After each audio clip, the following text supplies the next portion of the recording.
Welcome to the Baptist Reformation, where we do the work of recovering the Reformation in Baptist thought. Thank you for joining us. Hey everyone, welcome to the Baptist Reformation. I promised you last time that I would come back on here and talk a little bit more about the covenants. I've done a quick review, the last episode of both the Covenant of Works and the Covenant of Grace, and here I would like to talk about the Abrahamic Covenant. This covenant, I know we differ from others in the Covenant of Grace with respects to the Covenant of Grace, but differences abound when we get to the Abrahamic Covenant. Paedo-Baptists and Baptists historically have had very different views of what is entailed in the Abrahamic Covenant, and so I thought it would be useful to kind of give a brief survey as to what the particular 1689 Baptists have thought about the Abrahamic Covenant. And just to point this out, you guys notice that I have almost filled up my bookshelves. I'm almost done placing my books where they need to go, and I'm probably actually going to put another shelf over there, so it's still not completely finished, but almost there. Almost.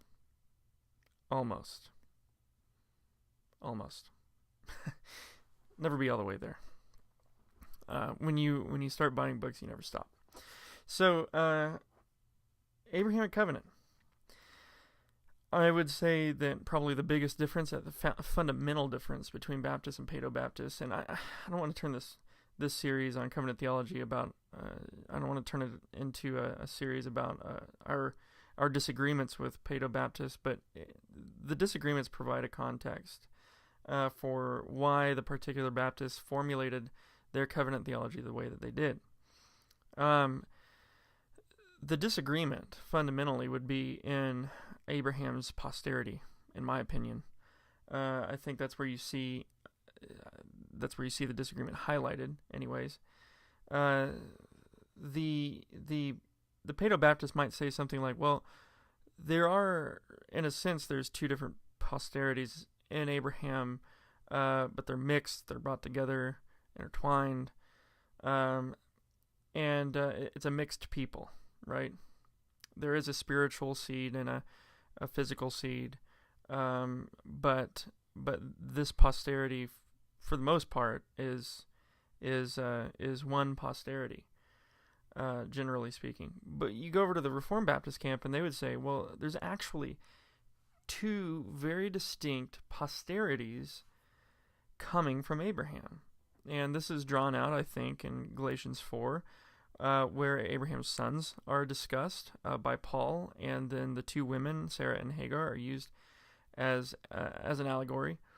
But the posterity seems biblically to actually be distinct, and it seems the more you actually look into Sarah and Hagar, and then Abraham's sons with either of those two women, you see the differences in terms of inheritances or the promises given to them. So, for example, in Galatians 4, Paul says that the children of Hagar or Ishmael's line are to be slaves. That is their destination, slavery, bondage, basically.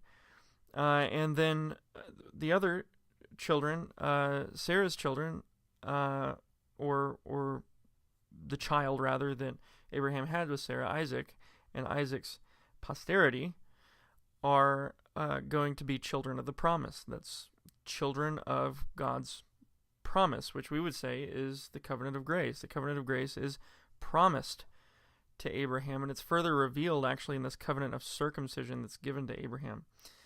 And so what happens in the Abrahamic covenant, or what is the Abrahamic covenant? Well, 1689 Baptists would say that the covenant that God made with Abraham is actually the covenant of circumcision. And there's physical blessings associated with that covenant. But the other thing about it is that there's actually another covenant involved in this covenant, in a sense, but this covenant is not made with Abraham like the covenant of circumcision is actually made with Abraham. This covenant is promised to Abraham, the children of promise that Paul mentions several times in the New Testament, but also it's apparent in the Old Testament. There's this children of promise. These are those who will be redeemed. And what the other thing that happens is that the covenant of grace is further revealed. The promise of the covenant of grace is further revealed in this covenant of circumcision. Okay, so we say even though the covenant of circumcision is a covenant of works, in a sense, it serves also. One of the things it does is reveal something about the future fulfillment of God's promise made in Genesis 3:15 ultimately, but kind of runs through the scriptures and is developed more throughout the scriptures, and that is the new covenant, or the covenant of grace, which is actually inaugurated or established in the blood of Christ come the New Testament. So there's one covenant made with Abraham, but there's a promise given to Abraham which contains in it a covenant that will be made later, that will be actually formally established later in the blood of Christ. Okay, and those who have faith in that promise, who believe in God's promise, are those who will be redeemed. So those people, just to get this straight, those people are actually justified by faith alone. Old covenant saints are justified by faith alone. There is no difference, old covenant to new covenant, as far as how people are reconciled with God, because to be reconciled with God takes the blood of Christ. And everyone throughout redemptive history has been reliant upon the blood of Christ, even in the Old Testament. So for the Baptists, just to recap, with Abraham, God made one covenant. It's the covenant of circumcision. The covenant of circumcision contains within it, however, a further revelation of the covenant of grace, which will actually be established in the future. It's not yet established. It's promised. It's the covenant of grace in promise form. God has promised it, starting in Genesis 3:15. So it will be made. Okay? And then Jeremiah 31 through 34 says there is a new covenant coming. And then in Ezekiel 37 is the same kind of language where Ezekiel talks about how, or God reveals to Ezekiel that he will make an everlasting covenant with his people. Not that it's already been made, but that he will make an everlasting covenant with his people. That's Ezekiel 37. So time and time again, even in the Old Testament, we're told that this covenant is coming.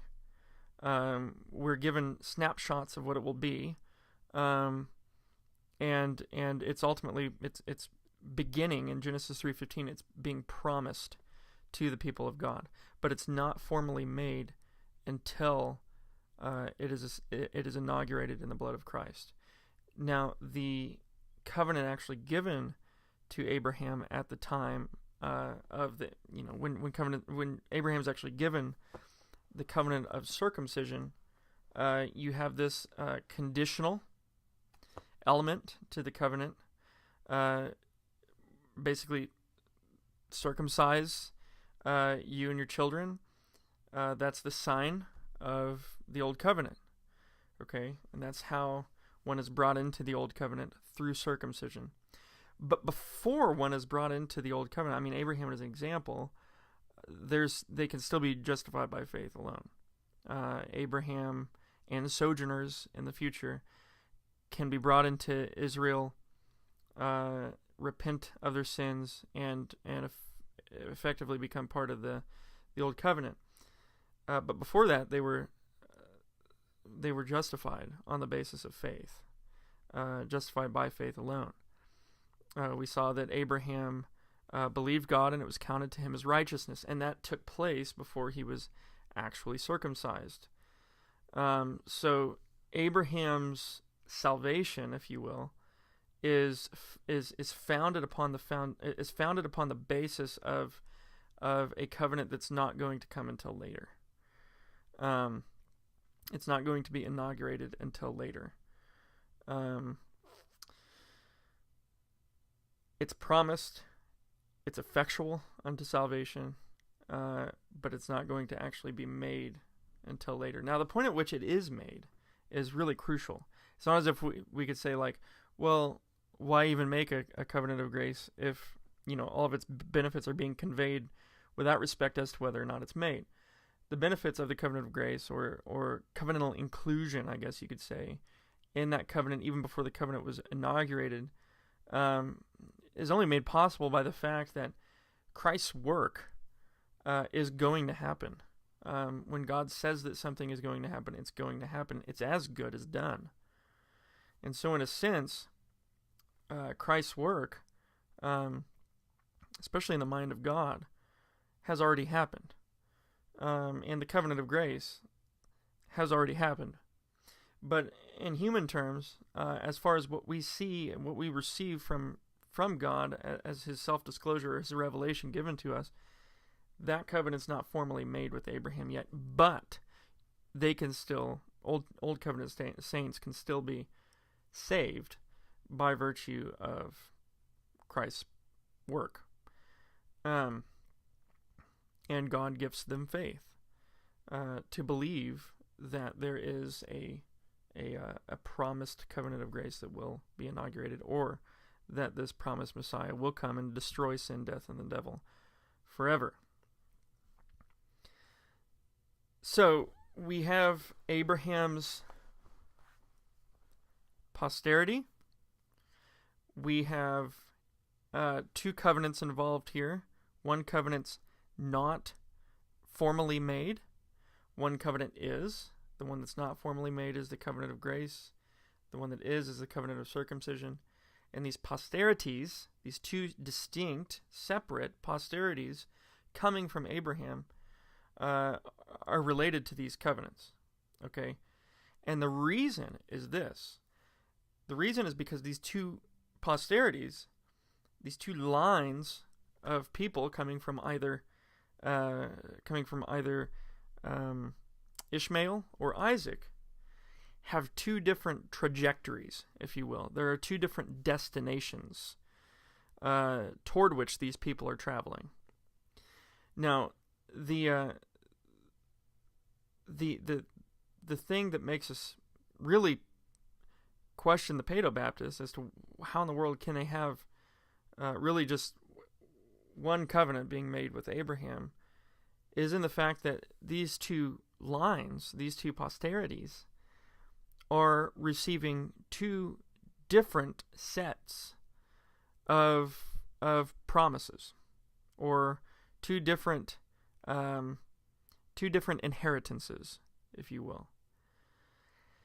And biblically speaking, a covenant covenantal inheritances are dependent upon the covenant stipulations, and that would mean to us, I mean, we would take that as Baptists, and we would say, well, it seems to follow then that, working backwards, the inheritances would actually determine the fact that these two lines, or these two posterities, have different inheritances, would determine that both are in a covenantal relationship with God, but they're in two different covenantal relationships with God.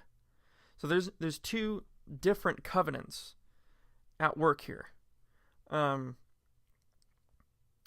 those are the two covenants I've already mentioned. The one that's not revealed, the covenant of grace, or the one that's revealed but not concluded or not made, and then the one that's both revealed and made at the time of Abraham's life, which is the covenant of circumcision. And so then if you're to say that these people are all in one covenant, but then say that there are two different groups mixed together, but these groups have two different inheritances, that doesn't seem to work from our perspective, because inheritances are specifically tied to the covenant that they are stipulated within. Now, I'll also say this, that promises and covenants can be two different things. Indeed, there can be promises included in covenantal in God's covenants. And on the other hand, a promise can include or reveal a future covenant to be made. And that happens time and time again in the Old Testament, all the way up until we get to the New. So, as Baptists, what we're seeing is that in Abraham, the substance administration paradigm that I've talked about in past episodes on covenant theology, the substance administration paradigm that the paedo-Baptists have doesn't seem to be able to be reconcilable with the scriptural data and with what we're seeing as far as the two posterities coming from Abraham with two different inheritances. It has to be two different covenants, not just simply administrations of one covenant. So here's the thing.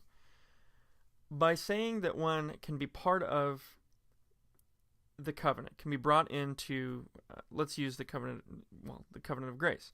To say that someone can be brought into an administration of the covenant of grace would also tie that person to those covenantal blessings. And in that case, that person brought into that covenant would be destined for the inheritances or the fulfillment of those blessings that were promised as part of the covenant. But the substance administration paradigm, what it does is it allows you to say that someone's part of the covenant, but they're not really part of the covenant. They're brought into the administration of the covenant, but they're not in union with the substance of that covenant. But the problem with that is that in Jeremiah 31 and in Ezekiel 37, when the Old Testament uses a term like everlasting, or when it talks about how this covenant is unbreakable, this new covenant, a person cannot be brought into this covenant and then break the covenant. It's not like the covenant of works that could be broken. It's a different covenant. It's unilateral from both respects.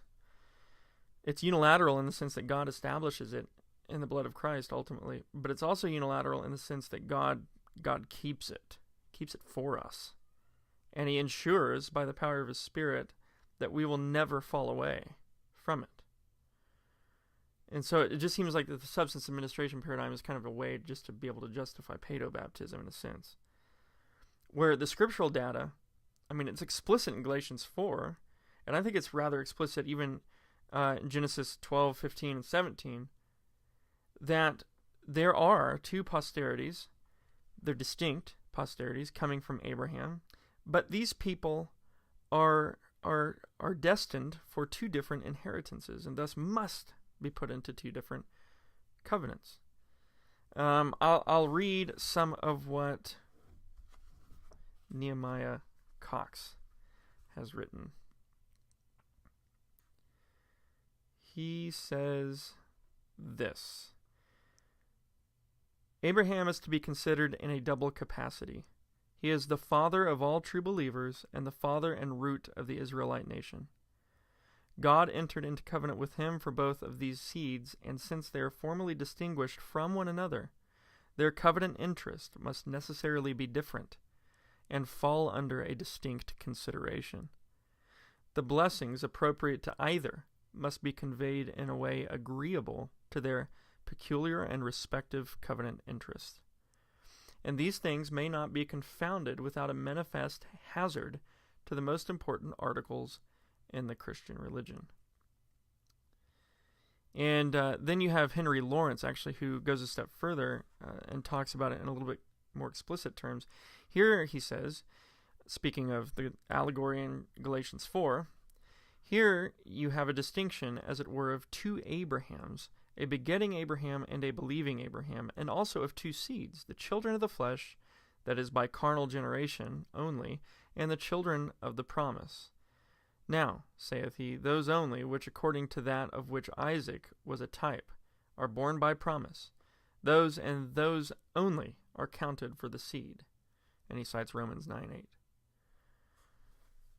So, with that, I will conclude this episode on the Abrahamic Covenant. I hope it was a help to all those who are interested in this topic.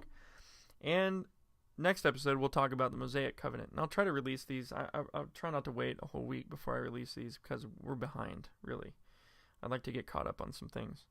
So God bless you guys. Have a great night.